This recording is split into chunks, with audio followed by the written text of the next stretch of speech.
اللہ تعالیٰ نے قرآن میں 7 راستے رزق کے بتائے ہیں کہ ان کے 7 راستے اللہ نے رزق کے قرآن پاک میں بتائے ہیں، اور وہ کون سے ہیں؟ پہلا استغفار، استغفر اللہ ربی و اتوب الیہ۔ امام فرماتے ہیں کہ یہ پڑھتے رہو، رزق خود چل کر آپ کے پاس آئے گا۔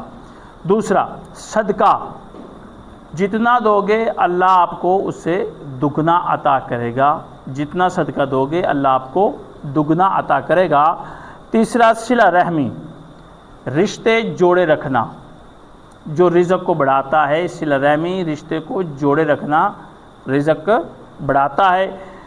توکل، اللہ پر چھوڑ دو، وہ بہتر دیتا ہے۔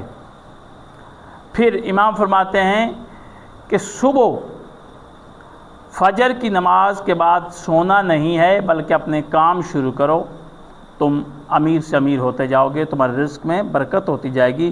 جو کماؤ اس کا 10واں حصہ صدقہ کرو، حرام کمائی سے بچو، برکت ختم ہو جاتی ہے۔